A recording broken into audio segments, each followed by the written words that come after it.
प्रसंग के विषय में कल से मैं एक विशेष प्रसंग पर कथा कहूँगा, पर आज थोड़ा सा लीला शब्द के पीछे क्या तात्पर्य है, क्या अर्थ है, इसको संक्षेप में रखने की चेष्टा की जाएगी।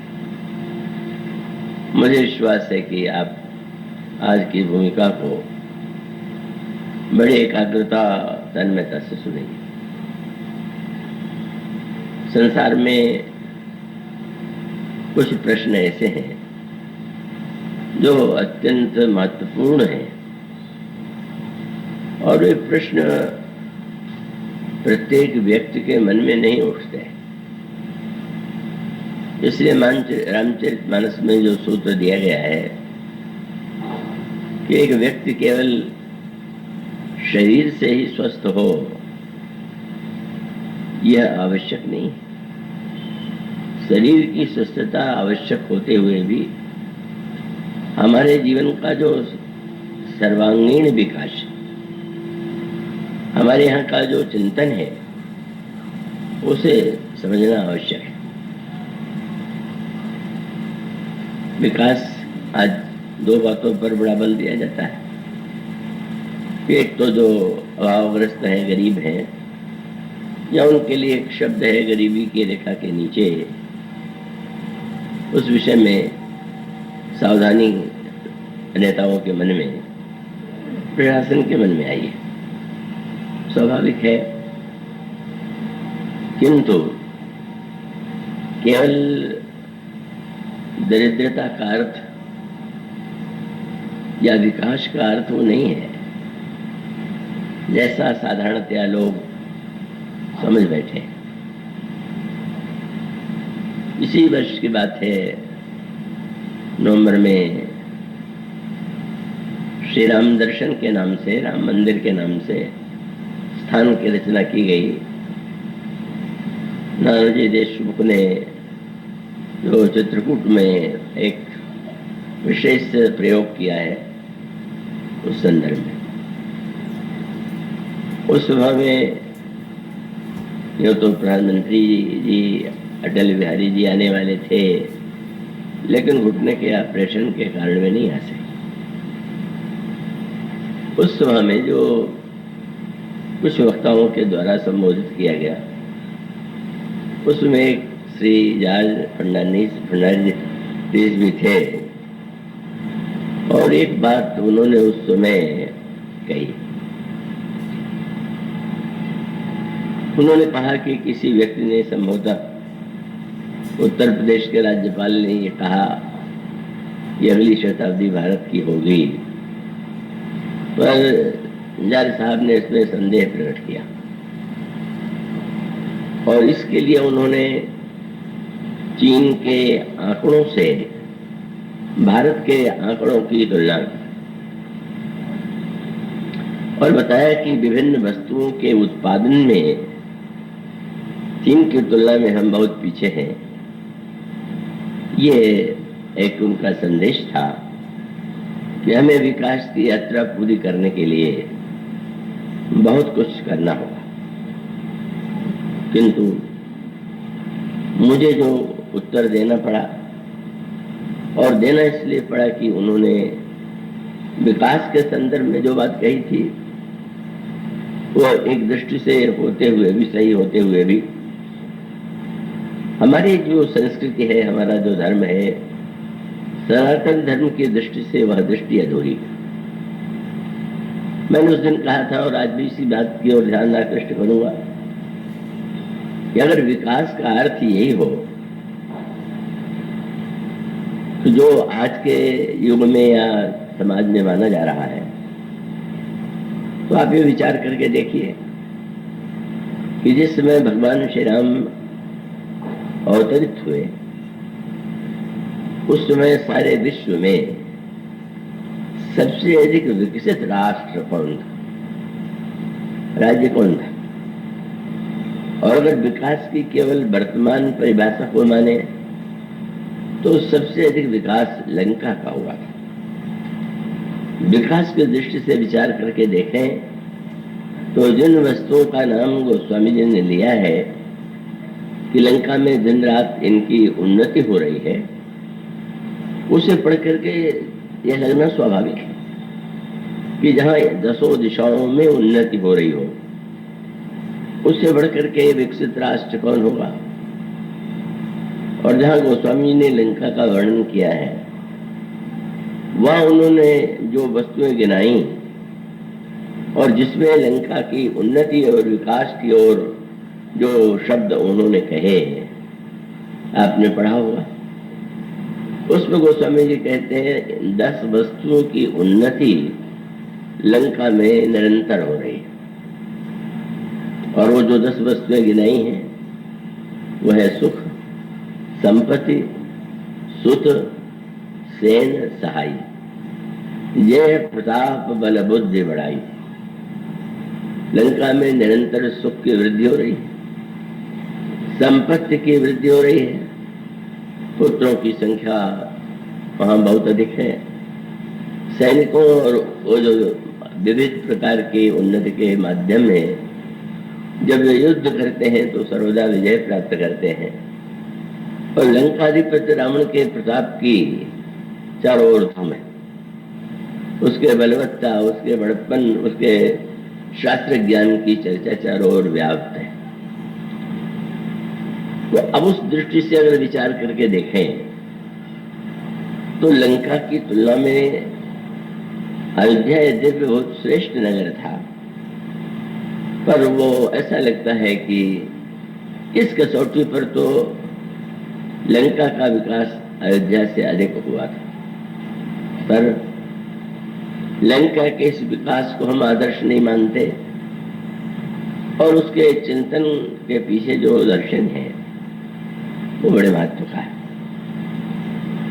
आप लंका के विकास का जो वर्णन पढ़ते हैं वो तो होना ही चाहिए, और स्पष्ट है कि लंका में विकास उस दृष्टि से बहुत अधिक था।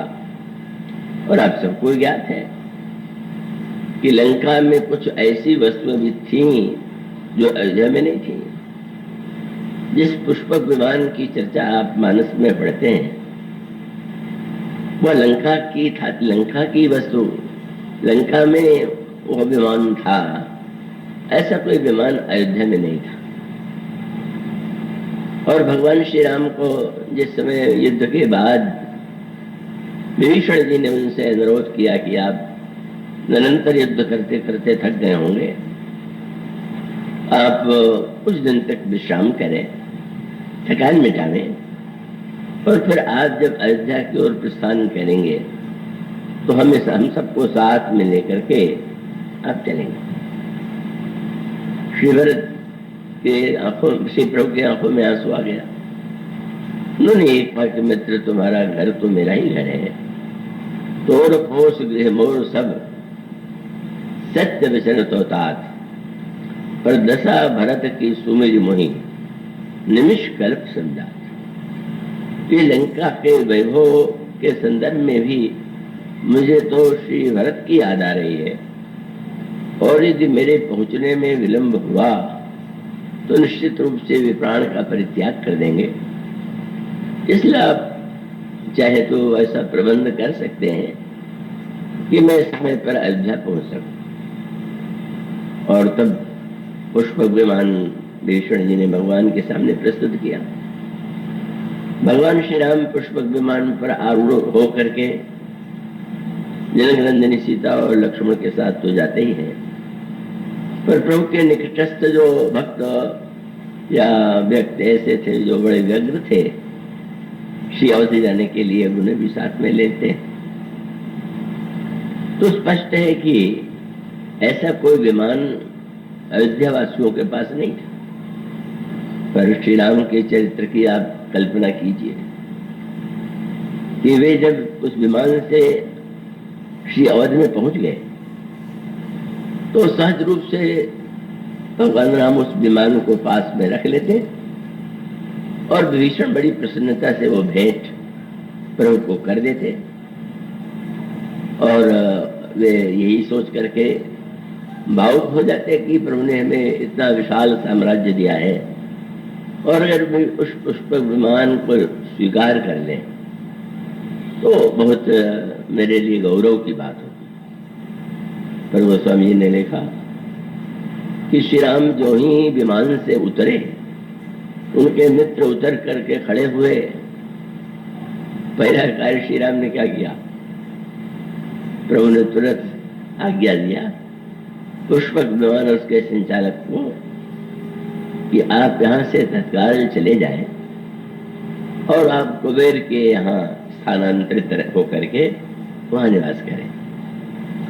यह विमान वस्तुतः कुबेर का था और लंकाधिपति रावण ने उसे छीन करके अपनी वस्तु बना लिया था। श्री राम जो वाक्य कहते हैं आपने पढ़े होंगे, जिसमें उन्होंने कहा कि उतर कहो प्रभु पुष्प कहीं, तुम कुबेर पही जाओ। प्रेरित राम चले सो हरस विरह अतिताहु। श्री राम जब लौटा देते हैं और उस पुष्प विमान को अयोध्या में रहने के लिए उत्सुक नहीं होते हैं, तो स्पष्ट है कि भगवान राम की दृष्टि में उस माध्यम से भले ही वे अयोध्या में आए हों, पर उनको ऐसा नहीं लगा कि इसके बिना अयोध्या में कमी रह जाएगी। तो इसका अर्थ यही हुआ कि वस्तुतः रावण की जो विकास की दृष्टि है, और आज कभी कभी जैसा उस भाषण में भी यह मान लिया गया कि विकास की सबसे बड़ी परिभाषा यही है, तो वो प्रभु को श्री रामभद्र को मान्य नहीं, और जिसका वर्णन रामराज्य के रूप में किया गया है उसमें इन वस्तुओं की भी उन्नति थी, पर उन्नति होने के साथ साथ जिसको पूरा विकास कहते हैं, समग्र विकास। और इसका अर्थ है कि जैसे आपके शरीर में कोई एक अंग बड़ा स्वस्थ हो, बड़ा शक्तिशाली हो, पर अन्य अंग यदि दुर्बल रह जाए तो व्यक्ति एक उसका जो रूप होगा वो तो बड़ा अधूरा होगा। तो विकास का अर्थ केवल शारीरिक वस्तु और केवल विद्या का ही विकास या बल का ही विकास यथेष्ट नहीं। तो रामायण में जो विकास की परिभाषा बताई गई, अगर आप ध्यान से देखेंगे कि विकास माने जहां पर बहिरंग दृष्टि से तो विकास होना ही चाहिए, पर मानस में एक चौपाई आती है, नहीं दरिद्र को दुखी न दीना। भगवान श्री राम के राज्य में न कोई दरिद्र था, न दीन था और न तो दुखी था। तो पढ़ करके थोड़ा आश्चर्य होता है कि दरिद्र और दीन तो एक ही शब्द के दो अर्थ हैं।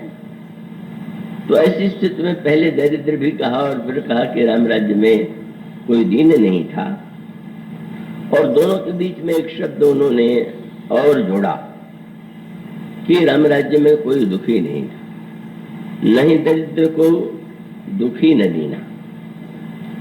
और तब इसका अभिप्राय क्या है कि एक अभाव और दरिद्रता वह है जो संसार के वस्तुओं के अभाव में हमारे आपके जीवन में आती, और उसमें कोई संदेह नहीं कि वो दरिद्रता जो है अत्यंत दुखदायी है। और श्री रामचरितमानस में भी यही कहा गया कि नहीं दरिद्र सम दुख जन्माए, दरिद्रता से बढ़कर के कोई कष्ट नहीं।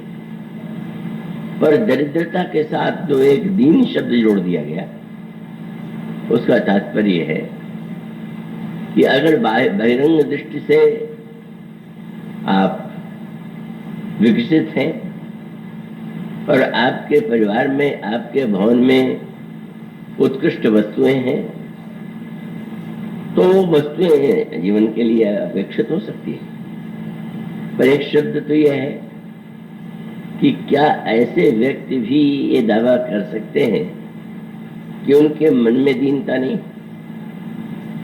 और मन में दीनता ये तो बड़े से बड़े व्यक्तियों में भी दिखाई देती है।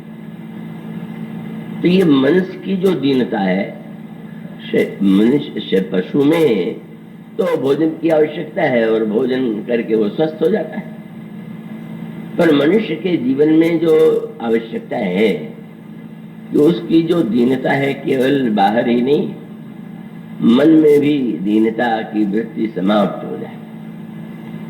और उसके साथ साथ जो एक शब्द बीच में जोड़ा गया कि आपकी समृद्धि का आधार अगर दूसरों का दुख है, दूसरे की वस्तु छीन करके आप अपने आप को यह मानते हो कि आपने सफलता प्राप्त की है, तो मानो ये तीन शब्द जो हैं एक दूसरे से जुड़े हुए हैं।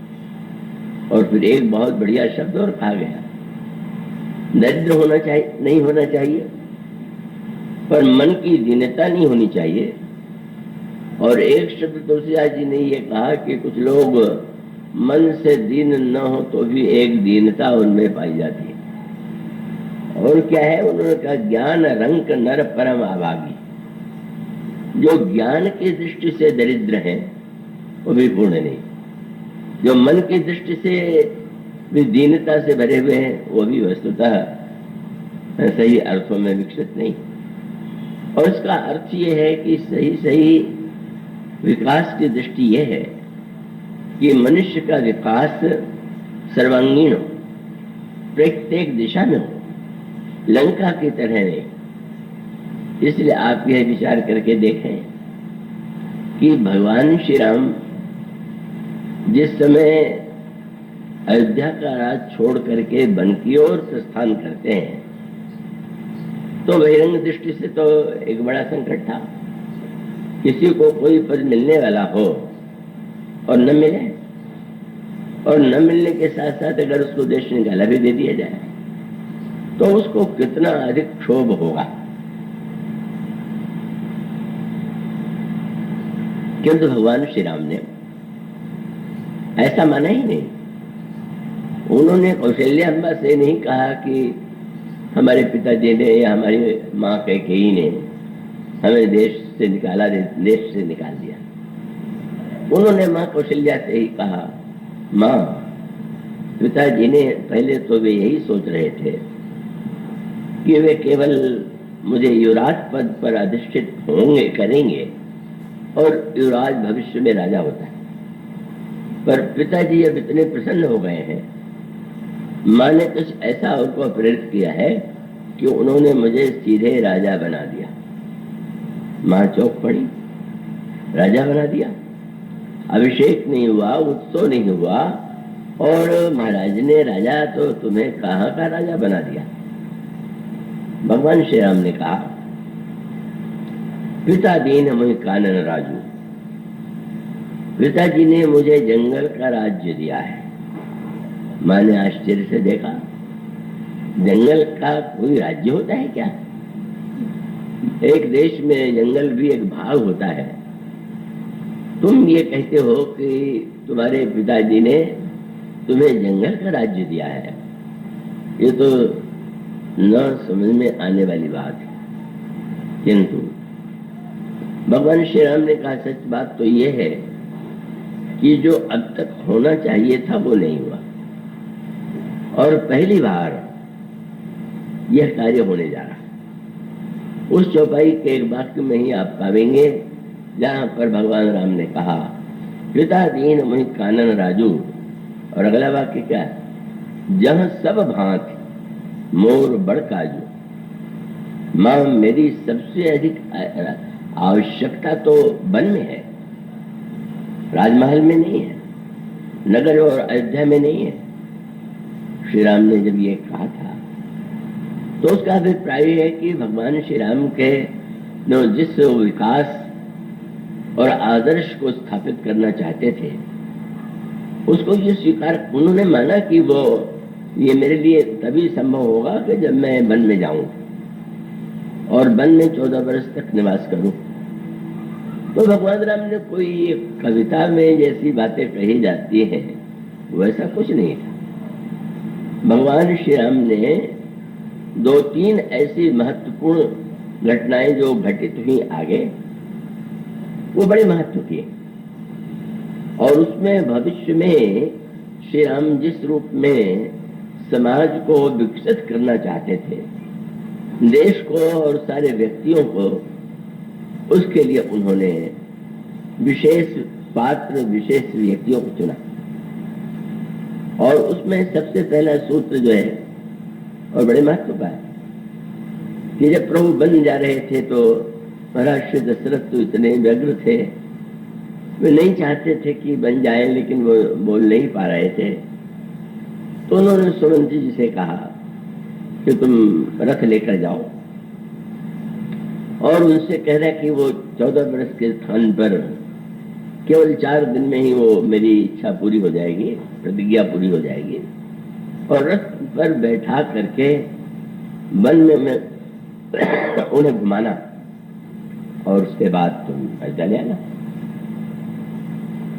भगवान श्री राघवेंद्र से जब यह प्रस्ताव सुमंत जी ने किया, तो भगवान राम ने सुमंत जी को सम्मान देते हुए भी कहा, आप प्रधानमंत्री हैं, आप धर्म का रहस्य जानते हैं, क्या ये उचित होगा?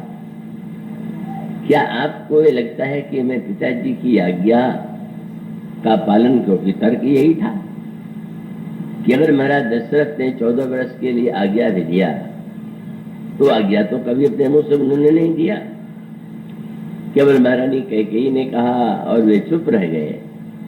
तो इसको कैकेयी ने बताया कि ये सिद्ध हो गया कि ये मौन जो है स्वीकृति का लक्षण है, स्वीकार कर रहे हैं। महाराज श्री दशरथ देखा ये आज्ञा तो मैं अपनी वाणी से दे रहा हूं और देश के प्रधानमंत्री को दे रहा हूं कि 14 वर्ष वन में रहने की आवश्यकता नहीं है, केवल 4 दिन वन में घूम करके चले आओ। भगवान श्री राम ने कहा, प्रधानमंत्री जी, मैं आपको बड़ा सम्मान देता हूं, पर आज्ञा का अर्थ क्या है? आप जिसे पिताजी की आज्ञा कह रहे हैं 4 दिन में लौट आने की, वो आज्ञा वस्तुतः विवेक की स्थिति में नहीं दी गई है। जो हमारे प्रति उनकी ममता है, उतना प्यार है, या मेरी कोमलता के प्रति जो उनकी धारणा है, उसी से उन्होंने कहा है। आज्ञा को आज्ञा तभी मानना चाहिए जब वो विवेक की स्थिति में दिया जाए। केवल ममता या किसी अन्य वृत्ति से प्रेरित होकर के आज्ञा को आज्ञा मान लेना और उसके बहाने से सत्ता की एक आवश्यकता अपने को दिखाने की चेष्टा। अगर कोई व्यक्ति कहे कि मुझे तो इस पद की आवश्यकता नहीं है, पर आप लोग चाहते हैं तो आज्ञा पालन में कर रहा हूं, एक शिष्टाचार सा बन गया, तो ये तो सत्य नहीं। आपके मन में इच्छा है, आप ये कह रहे हैं कि मेरी इच्छा नहीं। भगवान श्री राम ने जो नया चिंतन दिया समाज को, वो पहला चिंतन वही था कि आज्ञा के बहाने हमें वह कुछ नहीं करना चाहिए कि जिसके द्वारा हमारे स्वार्थ का एक समर्थन जैसा दिखाई दे। और वस्तुतः कई लोग आज्ञा का जो अर्थ लेते हैं वो सच में विचित्र सा होता है। मुझे स्मरण आता है, कानपुर से ही कहीं मैं जा रहा था और प्रथम कक्षा थी जो ऐसी की होती है, वो मेरे सामने 2 महानुभाव और बैठे हुए थे, और वो दोनों एक साथ तो नहीं रहते थे, पर परिचित दूसरे से थे। तो एक ने सिगरेट जलाया और जलाने के बाद पीने के पहले अपने मित्र से कहा कि ये लो, तुम भी लो। तो उन्होंने कहा कि नहीं, मैं सिगरेट नहीं पीता। क्यों नहीं पीते? कहा उन्होंने पिताजी ने मुझसे कहा था कि तुम कभी सिगरेट ना पीना, उनकी आज्ञा का पालन मैं करता हूं। वो गहरे मित्र थे, तो उन्होंने कहा कि यार सिगरेट नहीं पी रहे हो, पर शराब तो पी लेते हो। बोले शराब के विषय में पिताजी ने कुछ नहीं कहा था, इसलिए हम उसके विषय में स्वतंत्र हैं।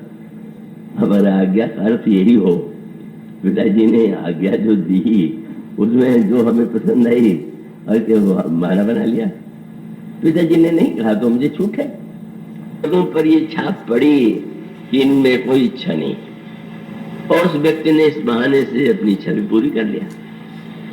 पर श्री राम तो जो आदर्श, जो विकास का दर्शन था, उन्होंने कहा ये कोई विकास नहीं हुआ, धर्म का विकास भी तो होना चाहिए। और विकास का तात्पर्य क्या है? भगवान राम ने यही कहा, आप जानते हैं पिताजी इस समय जो कुछ कह रहे हैं वो मेरे प्रति ममता के कारण कह रहे हैं। इसलिए मंत्री राम उठाई प्रबोधा, तात धर्म मत तुम सब सोधा। आपने तो धर्म के रहस्यों को जाना है, आप ऐसा न कहिए। मानो भगवान श्री राम ने यहीं पर हमें जीवन में यह बताने का एक सूत्र दिया कि अपने आप को और दूसरों को भ्रम में डालना ये समाज के लिए बहुत घातक है। आप पढ़ते हैं ना, राजा प्रताप बावन की जो कथा है उसका स्वरूप यही, क्या उसका स्वरूप यह था कि जब भी राजा यज्ञ करता है तो आप जानते होंगे यज्ञों में, यज्ञ के प्रारंभ में जो आचार्य होते हैं यज्ञ कराने वाले, वो संकल्प लेने के लिए करते हैं। और संकल्प लेने का अर्थ क्या होता है कि आप जो यज्ञ कर रहे हैं इसके लिए किस कामना की पूर्ति के लिए, किस इच्छा की पूर्ति के लिए यज्ञ कर रहे हैं। उसका अभिप्राय कि इसमें आप देखेंगे एक बच्चे के मन में कोई वस्तु खाने की इच्छा है तो वो संकोच थोड़ी करता है, सीधे वो माँ से कह देगा, पिताजी से कह देगा। उसको ये चिंता नहीं सताती कि अब हम ये कहेंगे तो लगेगा कि ये बड़ा चटोरा है या बड़ा इसका वो है। तो इसलिए मानुष का अभिप्राय ये है कि प्रताप भानु की सारी गाथा का रहस्य है कि जब व्यक्ति एक मिथ्या आवरण ओढ़ लेता है निष्कामता का, जो प्रताप भानु ने के द्वारा आपको रामायण में पढ़ने को मिलता है। जब यज्ञ के लिए प्रश्न किया गया तो उसने कहा मैं निष्काम हूं और वो यज्ञ का कोई फल मुझे नहीं चाहिए। और यज्ञ के अंत में जब पूछा जाता था कि आप समर्पण कीजिए तो उन्होंने कहा वो जितना कर्म मैंने किया है वो लोक कल्याण के लिए किया है, मुझे बदले में कुछ नहीं चाहिए। दोनों बातें बहुत सुंदर हैं, बहुत अच्छी हैं। गीता में भी इसका वर्णन किया गया है कि व्यक्ति को कर्म फल से ऊपर उठ जाना चाहिए, या जो भी कर्म व्यक्ति करे उसको भगवान को अर्पित कर देना चाहिए। गीता के 2 श्लोकों में बात कही गई। प्रथम श्लोक वह है कि जिसमें कहा गया, भगवान कहते हैं तुम बस इतना कर्मण्येवाधिकारस्ते मां फलेषु कदाचन, कर्म में ही तुम्हारा अधिकार है, फल के अधिकार की कल्पना मत करो। और भगवान ने उसके साथ साथ ये भी कह दिया कि तुम जो भी कर्म करो, अगर तुम उस कर्म का विनिमय करोगे, मैंने दृष्टांत के रूप में दीजिए कि अगर आप गुलाब के सुंदर पौधे लगावें और वो गुलाब बड़े सुंदर दिखाई दें और आप उसको बेच करके पैसा पाना चाहें तो आप हो जाए, अब भिजवा दीजिए, बाजार जो दाम होगा वो आपको दाम मिल जाएगा। लेकिन जब वो पुष्प आपको अच्छा लगा और आप अपने मित्र के पास भेज देते हैं तो क्या वो पता लगाता है कि इसका कितना दाम है, या जो लेकर के आया है उसको ₹1, ₹2, ₹4 थमा देता है कि गुलाब इतने का था, लेते जाओ, दे देना उनको। भगवान का तात्पर्य जब तुम कर्म बेचोगे तो बाजार भाव बिकेगा, और कर्म का अर्पण मुझे करोगे तो उसका परिणाम जो भी होगा वो निर्णय मैं और समय पर जैसा होना चाहिए करूंगा। अब ये दोनों श्लोक बहुत सुंदर है, पर श्लोक की सुंदरता ही सब कुछ नहीं होती। सुंदरता कोई वाक्य बहुत ऊंचा हो, बहुत आकर्षक हो, तो वो कोई अर्थ नहीं हुआ कि व्यक्ति ने वो कह दिया तो वही बन गया। जो कहा गया उसके पीछे भावना क्या है, क्या लक्ष्य है। और तब वही समस्या कि उसके मन में एक ही आकांक्षा थी, उसने गीता पढ़ी होगी और ग्रंथों में भी पढ़ा होगा कि कामना से व्यक्ति को ऊपर उठ जाना चाहिए, फल की आकांक्षा नहीं करना चाहिए, भगवान के प्रति कर्म का समर्पण करना चाहिए। ये सिद्धांत वाक्य तो है, पर आप केवल मिथ्याचार की, ये मिथ्याचार मैंने आपके भीतर कुछ, आप वाणी से कुछ कह रहे हैं। तो वो जो स्थिति है जो सुग्रीव ने किया, हम सब कुछ छोड़ के आपका भजन करेंगे, तो भगवान हंसने लगे। उसका अर्थ ये है कि यह जो नकली वृत्ति है कि हम ये दिखावा करें कि हमें कुछ नहीं चाहिए, या ये दिखावा करें कि हम तो निस्वार्थ हैं, तो ये बात स्वयं अपने को भी ठगना है और दूसरों को भी धोखे में डालना है। यही जो प्रताप भानु की वृत्ति थी, जो छिपी उसकी कामना थी। कपट मुनि ने जब एकांत में बन के आश्रम में पूछा क्या चाहते हो, तो प्रताप भानु ने स्वयं वहां भी वही किया, कहा कि महाराज वैसे तो सभी कुछ मुझे प्राप्त है, जब आप जैसे महात्मा ने मांगने के लिए कहा और मैं न मांगू तो आपका अपमान हो जाएगा, इसलिए कुछ मांगे लेता हूं। वो भी नकली था, वो कपट मुनि था, ये दंभी राजा था। कपट और दंभ का अर्थ आप जानते होंगे। कपट माने जो आपके भीतर है उसको छिपावे, जिसका नाम कपट। और दंभ का अर्थ है जो नहीं है वो दिखलावे। तो ये मुनि तो कपटी था, राजा मुनि था ही नहीं, राजा था। और राजा जो है ऊपर से इतना दिखावा करने के बाद भी वो दंभी। अब कपट दंभ की लड़ाई जब समाज में होने लगे तो उसमें कौन किसको ठग लेगा, और वो ठगे जाने की लोगों की वृत्ति होती है।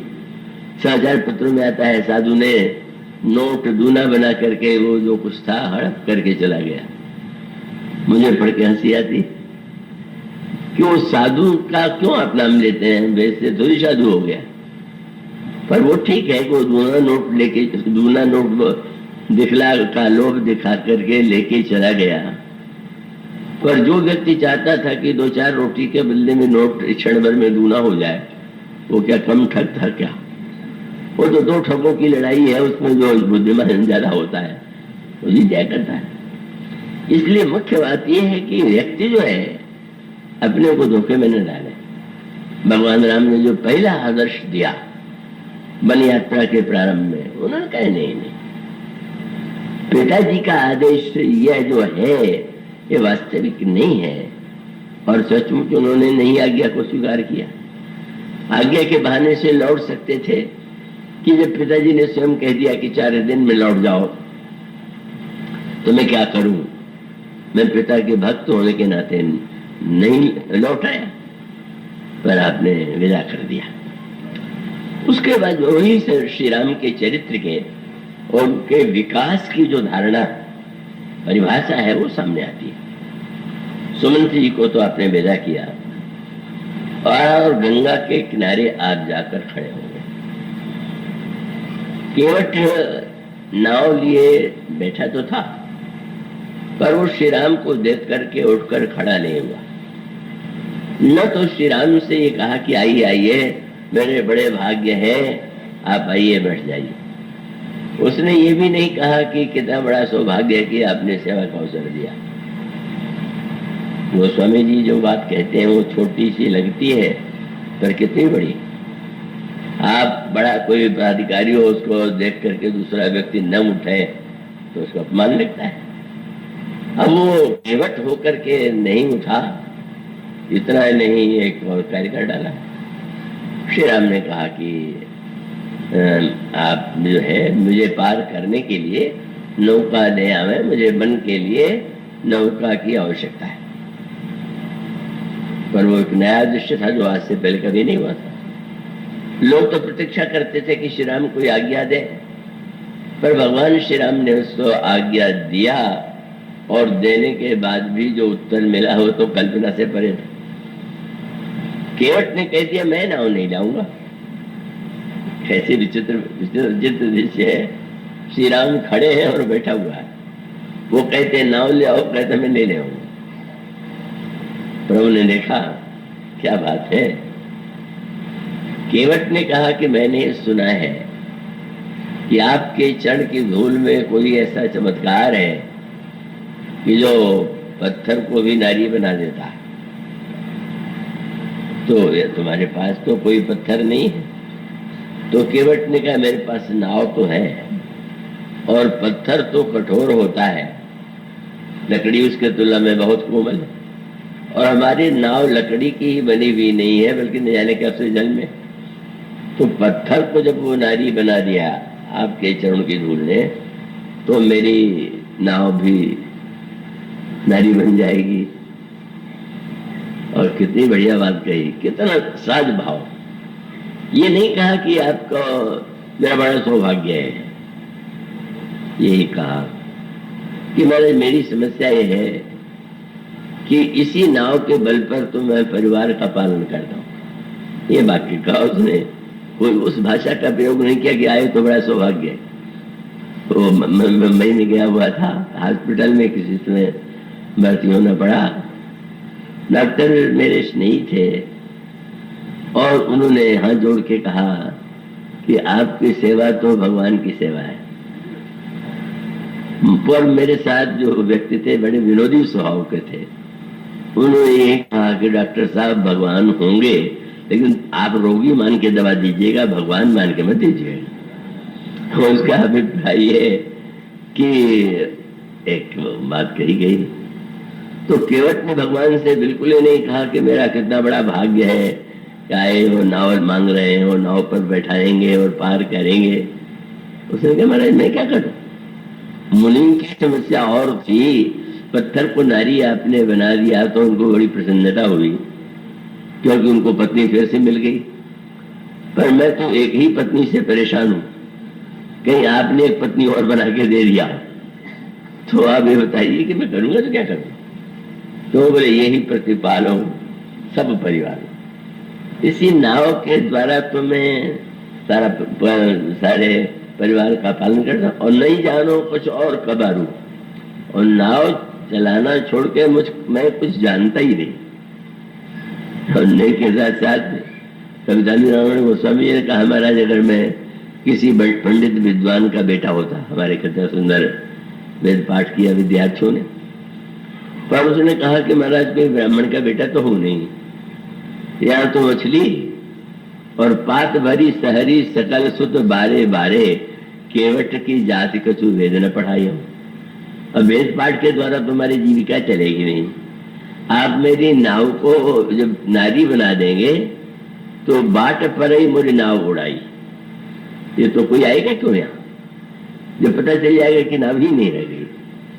केवट भक्त था, लेकिन उसके हृदय और उसका एक नया, उसने समाज के सामने श्री राम का जो स्वरूप है पहली बार प्रकट करने वाला केवट। और उसने जो दावा किया था कि भाई तुम्हारे मन में जाना, सचमुच उसने ऐसी बड़ी बात कह दिया।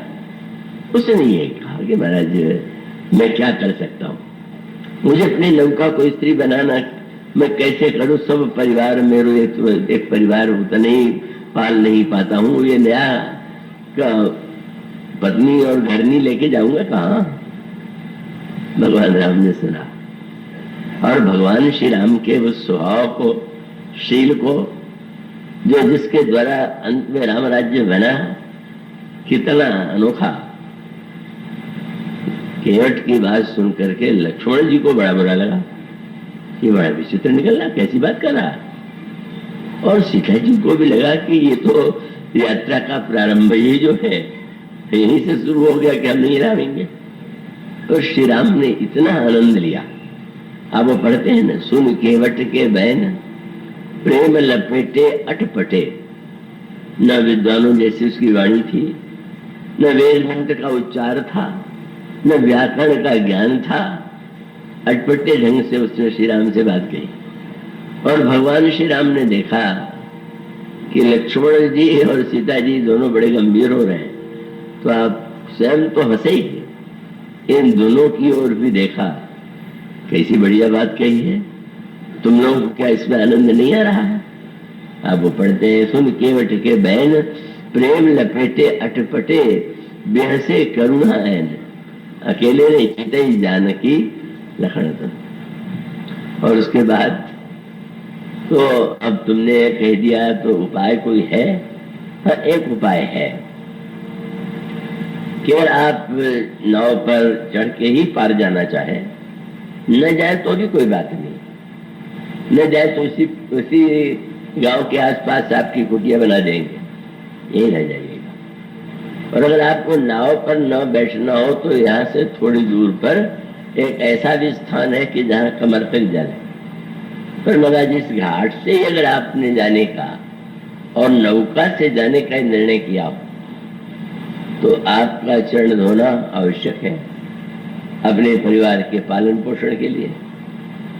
और कितनी ही महीनों की बात कह दी है, आप मेरी भाषा से भ्रम मत पालिएगा कि मैं बड़ा भावुक हूं, इसी बहाने में चरण चाहता हूं, बिल्कुल नहीं, मुझे चरण भी नहीं चाहिए, आप जाए ये भी नहीं। बस इतना ही मैं कहूंगा कि अगर आप चाहते हैं इस नाव से मैं पार जाऊं, और आप यदि चाहते हैं कि मैं आपका चरण धोऊं, तो मैं अपनी ओर से धोऊंगा भी नहीं। आप जब तक स्वयं नहीं कहेंगे कि मेरा चरण धो, तब तक मैं चरण भी नहीं दूंगा। क्या अनोखी बात आपने देखी, छोटी सी बात में बड़ी बात। आप और हम किसी से रुष्ट हो जाते हैं, नौकर से रुष्ट हो जाए, किसी व्यक्ति से रुष्ट हो जाए, तो हमारा हम तमा जाते हैं और कहते हैं निकल जा, क्या तेरे बिना मेरा काम नहीं चलेगा? तो जैसे हजारों यहाँ आते और जाते हैं। पर धन्य है श्री राम, श्री राम ने बिल्कुल नहीं कहा कि तुम्हारे नाव न लाने से क्या होगा, मैं तो विराट हूं और विराट बन करके चला जाऊंगा। जो भाषा प्रभु बोलते हैं ये विकास, आप जो बोलते हैं उससे पता चलता है कि आप बोलना जानते भी हैं कि नहीं जानते। जब आप ऐसा कहेंगे कि तेरे बिना मेरा काम चल जाएगा, तो सामने वाले को आपने तुच्छ सिद्ध कर दिया। लेकिन भगवान श्री राघवेंद्र क्या कहते हैं, सुन कृपालु बोले में सुखाई, सुन कर यही तो नाव ने जाइए। ठीक है भाई, तुम्हारी नौका आवश्यक है तो ऐसा कर लो तो तुम्हारी नाव न जाए। केवट फिर भी नहीं उठा, और जब नहीं उठा तो प्रभु ने आश्चर्य से देखा। जब मैंने कह दिया तब आप उठ क्यों नहीं रहे? केवट ने कहा कि आपने बड़ी पंडितों वाली भाषा, जैसे नाव न जाए। हम गांव के गवारे, सीधे बताइए क्या चाहते हैं, धुलाना चाहते हैं नहीं धुलाना चाहते, और कितनी सरल भाषा बोलते हैं। बड़ा व्यक्ति हुआ नहीं है जो दूसरों को हीन और तुच्छ बना दे। हम लोग दिन रात ही करते रहते, हर व्यक्ति को तुच्छ बना देना, हीन बना देना, छोटा बना देना, ये कोई बड़पन थोड़ी। छोटे को आप बड़ा बना सकते हैं कि नहीं? आप ये कहने के स्थान पर कि तुम्हारे बिना मेरा काम नहीं चलेगा, तुम्हारी आवश्यकता तो मुझे है ही। भगवान ने यही कहा, अच्छा तुम नहीं कहते हो तो मैं यही कहूंगा, जल्दी से जल्दी आओ, मेरा पैर दे दो, मुझे विलम्ब हो रहा है, पार उतार दीजिए। कितनी छोटी सी बात लगती है, पर इस छोटी सी बात में कितना बड़प्पन है। गंगा जी तो सोचने लगी कि कैसे है जो केवट को बना रहे हैं। यह अनुभव करा देना सामने वाले से कि नहीं नहीं, तुम्हारी आवश्यकता मेरे जीवन में है, तुम्हारे बिना हम कैसे सफल हो सकते हैं। आप जब यह भाषा सीख लेंगे तो आपको रावण की भाषा नहीं, रावण तो जब सैनिकों से लड़ने के लिए भी कहता है तो यही कहता है, क्या तुम समझते हो कि तुम्हारे बल से लड़ाई मैंने छेड़ी? अरे मेरे भुज बल मैं बैर बढ़ावा, देहो उतर जो रिप चढ़ियावा, अपने भुजाओं के बल से लड़ाई छड़ी है, और अगर शत्रु आया है तो हम उसको शिक्षा देंगे। और तुमसे लड़ने के लिए तो इसलिए कह रहे कि हम चाहते हैं कि तुम्हें भी सौभाग्य मिले, नहीं मुझे तुम्हारी कोई आवश्यकता नहीं। तो रावण की यह भाषा और भगवान राम की इस भाषा के अंतर को तो आप समझिए, यहीं से प्रारंभ हो जाता है। भगवान जो यात्रा प्रारंभ कर रहे हैं पहला वार्तालाप ही अनोखा था। और फिर उसके बाद फिर वो शब्द आता है जब केवट ने मुस्कुरा करके प्रसन्न होकर के चरण धोए, पी लिया, पितरों को पार पहुंचा दिया। महाराज आप तो जानते ही हैं, हम तो ऐसे नाविक हैं और आपका स्वभाव भी मैंने सुना है कि आप में बड़े छोटे का भेद नहीं। तो अब इसलिए पहले जो पहले यात्री हैं उनको पहुंचाऊंगा और बाद में आश्चर्य। पहले यात्री कौन थे? वो समय के पद पखारी जलपान करी आप सहित परिवार और पितर पार करी। बेचारे पितर जो थे गंगा में ही सारे पाप करते थे, वो खड़े थे, मुक्त नहीं हुए थे। सारे पितरों को पार कर दिया और प्रसन्न होकर के पार ले गया। और ले जाने के बाद चरणों में उतर करके दंडवत किया। और दंडवत के बाद वो जो दृश्य आया वही रामायण का दर्शन है। श्री राम को संकोच है कि केवट ने मुझे पार उतारा है, उतराई देना चाहिए। उतराई, इनाम नहीं, उत्कोच नहीं। आप किसी को कुछ अधिक दे दे तो आप कहते हैं लो हमें मैंने इनाम दिया। एक बार भी भगवान ने कहा मैं इसको पुरस्कार दूंगा। भगवान राम ने यही कहा, केवट उतरी दंडवत कीना, प्रभु सकुचे यही कछु नहीं दीना। मैंने कुछ नहीं दिया। और उसके बाद यही है कि इसे जाननी हारी, मन मुदरी मन मुदित अवतारी। श्री सीता जी जो है तो प्रभु का हृदय, उनका हृदय एक समझ गई। धीरे से अपने हाथ से मुद्रिका उतार करके प्रभु को दिया, पर कैसे दिया किसी ने नहीं देखा। ये नहीं कि अच्छा लीजिए आप नहीं दे पा रहे मैं दे रही हूँ। आपने दे दिया। और उसके बाद जब केवट ने कहा, प्रभु ने कहा, और शब्द भी एक एक कितने सावधानी के, इनाम बिल्कुल नहीं।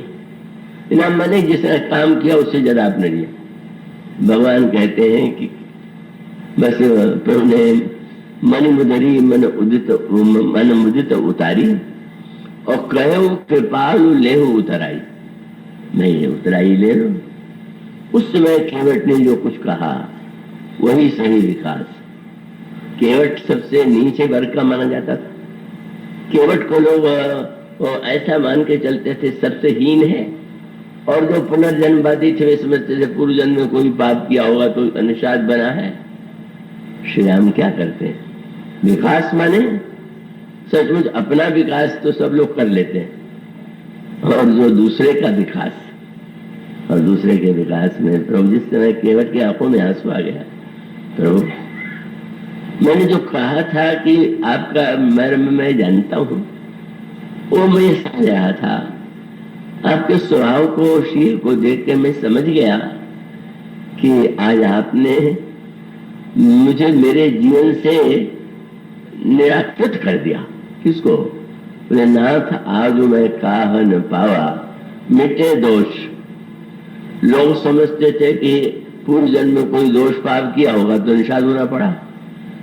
पर आपने जब मुझसे ये कह दिया कि तुम मुझे पार उतार दो, तो मुझे लगा कि सबको पार उतारने वाला मेरी सहायता से जब पार उतरने की बात कर रहा है तो मुझ में दोष कहां से? और प्रभु मैंने दरिद्रता की बात कही तो दरिद्रता तो उसी समय मिट गई कि आप किनारे पर खड़े हो गए और आकर के आपने ये कहा होता कि केवट जो मांगोगे मैं तुम्हें दूंगा, पर आपसे नहीं। आपने ऐसा बिल्कुल नहीं कहा। आपने कहा केवट मुझे चाहिए, तुम नाव दो। आपने कितना बड़ा बना दिया। देख करके भी लोग छोटा बनाते हैं और मांग करके आपने कितना बड़ा बना दिया कि सबको देने वाला भी आज मेरे सामने मांगने वाला बन के खड़ा है। मेरे जीवन से आपने दीनता, दरिद्रता, दुख को मिटा दिया। नाथ आयु में कह न पावा मिटे दोष दुख दारिद्र दावा। यही शब्द बदल करके राम राज्य में आया। राम राज्य राज्य बन गया तो नहीं दरिद्र को दुखी न दीना। तो वस्तुतः रामायण का जो विकास है उसकी दो बातें हैं। एक तो विकास आप अपना चाहते हैं कि दूसरे का चाहते हैं। इसलिए गोस्वामी जी ने बहुत सुंदर दृष्टांत दिया। जब भगवान राम धनुष तोड़ने के लिए खड़े हुए तो शब्द क्या है? उदित उदयगिरि मंच पर रघुबर बाल पतंग विकसे संत सरोज सब। संत विकसित हो गए। सूर्य महान इसलिए नहीं महान है कि उसमें इतना प्रकाश, सूर्य इसलिए महान है कि अपने प्रकाश में कमल के उस मुदेपन को भी मिटा करके विकसित कर देता। जो दूसरों को विकसित कर दे, दूसरों को भी समुन्नत बना दे, दूसरों के मन से दीनता और दरिद्रता बना दे, यह है भगवान श्री राम का दर्शन, चरित्र दर्शन। और लीला के द्वारा भी, कथा के द्वारा भी उसके दर्शन का अभिप्राय है कि हमें यदि इसको पढ़ करके सुन करके यदि किंचित भी परिवर्तन आता है तो हम धन्य हो सकते।